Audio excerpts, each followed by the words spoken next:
Hey guys, what's up? Welcome back to the channel. It's Cynicalex, and I'm sure by now when you've logged into Marvel Future Fight, you have seen that there is announcements for the Warriors of the Sky pre-registration event. So, to the best of my knowledge, I would be guessing that the Warriors of the Sky is going to be the next update for January 2020. Now, we've already had the Star Agent applications for the next APK. I've already submitted mine. I've gotten approved, thankfully. And the Star Agents are going to be receiving the APK on the 3rd of January. That would put the new update, assuming it's Warriors of the Sky. It might not be Warriors of the Sky, but if it is Warriors of the Sky, it would be coming out on the 7th of January 2020. So you now have just under 3 weeks to prepare for the new update. Now, again, I don't know if it's Warriors of the Sky. I have no idea. I have no clue. But if it is Warriors of the Sky, that's what we're going to be talking about today. If it's not Warriors of the Sky, if it's something else, and this is like a 2 updates in advance type of pre-registration, then we'll talk about it later in like a month and a half. But if it is Warriors of the Sky, and even if it's not Warriors of the Sky, you still got to go click that banner there, or you have to follow the link down below in the description. By the way, this video is made in not sponsorship, but in partnership with the Netmarble Star Agent program, and thank you to them for allowing me to be part of that and to check out the new update before it goes live and stuff like that. So, anyways, as far as clicking on the banner goes, when you click on that banner, you will be sent to this website right here.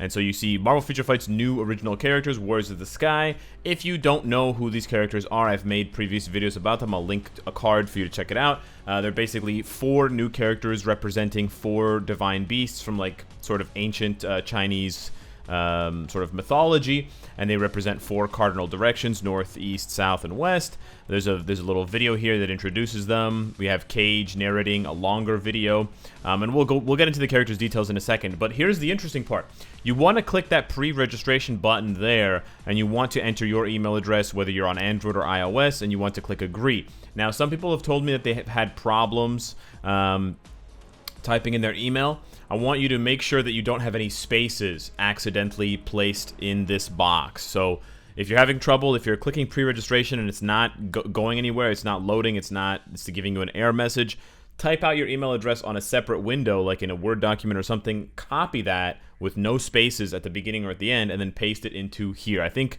when you put spaces into this bar, it does cause problems with it counting your registration. Now, why do you want to pre-register? Well, if you scroll down here, current pre-register status. Yes, the name of the video and then the description here and the title or the thumbnail. We've got rewards for hitting each tier. Now, for those of you that have been along for the ride long enough, you know that we've had these sort of pre-registration events in the past for Luna Snow, for Crescent, and usually these always hit 100%. So I'm not worried about it hitting 100%. We're already at 57% after like 2 days. And I'm sure they're going to be running this event for at least another week or so. So yeah, I definitely recommend that you pre-register so you can get all of these rewards. But everyone in-game will receive these rewards. So even if you can't pre-register for whatever reason, don't worry. It's not like they're tracking your email address and they're not going to give you the rewards if you don't pre-register. That's not how it works. This is just a way of sort of drumming up additional marketing and additional hype for the update. And this is a way for them to gain more email addresses so that they can email out the updates to people. So that they can possibly get new players to sign up and play the game if they find this stuff interesting, and stuff like that. So that's why they created this special webpage for it. So what are we getting? We're getting, once we hit 100%, of course, we're going to be getting 10 biometrics for all 4 of the new characters. So in the next update or in the update after that, I assume it's not going to be more than 1 more update from now, because it'd be weird to start this pre-registration for an update that was in March of 2020. We're going to be getting at least 4 new characters, which is pretty big because we usually don't get that many new characters unless there's an epic quest. Now, it's unlikely there's an epic quest going on here because there's no epic quest character, because the epic quest characters are always unlocked through the epic quest. You don't actually get Deadpool, Wolverine, Mr. Fantastic bios. You don't get Doctor Strange bios. So it's unlikely that this is an epic quest, but there's 10 bios each for War Tiger, Shadow Shell, finally said her name right, Sunbird, and Blue Dragon. Then you get an extra 400 crystals, and then the big whammy reward at the top there is a tier 2 selector and another 100 crystals. Keep in mind that Tier 2 Selector is a regular Tier 2 Selector, so it's not going to work on like Nova or Luna Snow or Ghost Panther or, you know, Weapon Hex, but it will work on characters, really good characters like, you know, Morgan Le Fay, Dr. Voodoo, Iron Hammer, Shuri, Agent Coulson. So there's lots of great options for that Tier 2 Selector if your roster is not already complete. And then, of course, 500 crystals is not bad at all. Scrolling down, and you can see here, rewards will be sent after the update based on the number of players who pre-register. When you scroll down here, you can get more information about these characters. So this additionally gives us some extra hype and some extra possibilities at planning for the update if you're really the type of person to really plan things ahead seriously. So we can see here that War Tiger, I like this. I like the fact that they're giving us this information ahead of time. He is a combat hero, male human. So he's going to be compared to the likes of Captain America, Namor. More recently, he's going to be compared to, he's not a villain, but, you know, characters like Molten Man. So we'll have to see how strong he is. Also, possibly Gorilla Man. He's got maybe a bit more of a bulky build, but definitely not wielding guns like Gorilla Man. He's got a gigantic scythe. So that's pretty cool. We don't really get any more information about him. Then we have Shadow Shell, probably the most interesting, Universal. We very rarely see universal humans in Marvel Future Fight. I think Clea is one of the only ones, but she's actually not fully human. She's like half human, half Valtine or whatever. So yeah, we very rarely see this. We're getting a universal female hero who's human. So she will be possibly competing with the likes of, you know, Medusa, Singularity, and of course Captain Marvel Tier 2 or Tier 3.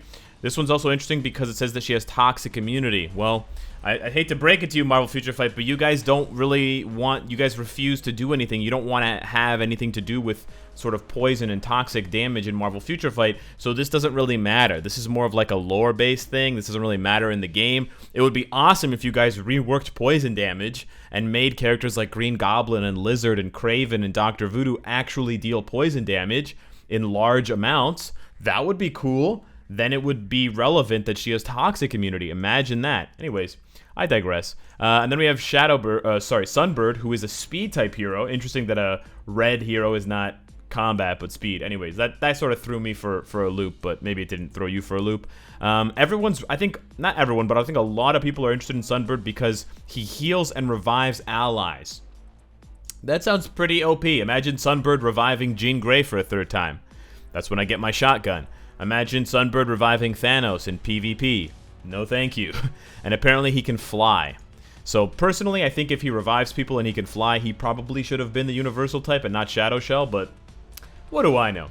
And then finally, we have Blue Dragon. Blast Hero Human Female. So this is probably one of the most brutal classes, most brutal type, you know, situations to be in. Because you're immediately compared to, I mean, on the low end, you're compared to like Jubilee, Magic, and Emma Frost, which is already pretty tough. But then you go up the power level and it's like Psylocke, Scarlet Witch, Sharon Rogers, Jean Grey. There's just way too many strong female Blast heroes. So this is going to be interesting to see if Blue Dragon can hold her own. I'm curious, honestly. It doesn't sound like the powers are going to translate well into the game. Uses ability to channel draconic energy into whatever she touches. I'm not really sure. I mean, it'd be cool if she like creates weapons out of thin air and like throws them or manifests them in some way for different attacks. Like that would be really cool if she, you know, pulls out her spear and does an attack, but then pulls out like twin dragon blades and does a different attack, sort of like the Barbarian in the Diablo 4 footage that we've been seeing recently. But we'll have to wait and see how all four of these characters are represented in the game. And then there's the bigger speculation. What kind of characters are we looking at here? Because a lot of people have wondered, because we're getting exactly 10 biometrics, there's basically 3 options. Option number 1, the most likely option, is that all 4 of these characters are bio-subscription characters, a la Crescent and Luna Snow, because that has been the norm for original characters being introduced, and that's also been the norm for characters that we get 10 biometrics of them through an event, a la Crescent and Luna Snow. So that's the first option. There are 4 paywall characters in one update. I know some players are going to go berserk over that, and you know what? When the update comes out, if they're all for paywall, you can go back and say that I was a shill for making this video and encouraging these characters, because obviously I control Netmarble, so everything I say in my videos is an endorsement of everything they do and not taken as an informative look at things.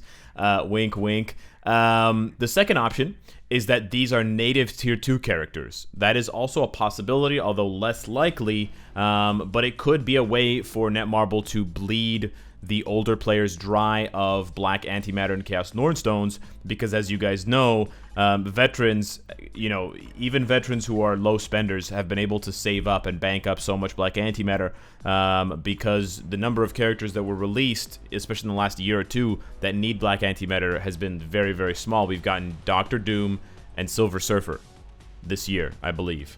So just 2 characters in a year of farming, 60, 70, 80 Black Antimatter per run, you can get almost 500 Black Antimatter per day. And you only need like 10,000 per character to unlock. So you do the math on that and you end up with a huge surplus. So it's possible they could be native Tier 2 characters that require Black Antimatter and Chaos Nornstones to be built up. That's definitely a possibility, although it would be extremely expensive, because you're looking at, even if they're all half cost, that's 20,000 right there, because it's 4,400 each. And then the third option, which I like the chances of it, and it's sort of the more interesting situation, is that they are native Tier 2, but they don't take Black Antimatter and Chaos Nornstones. In that case, you're going to be wondering, Cynicalex, well, how the hell are we going to build them up then? If they're not going to take Chaos Nornstones and Black Antimatter to get to 6 stars, they're not mutants, so they're not going to take Phoenix Feathers.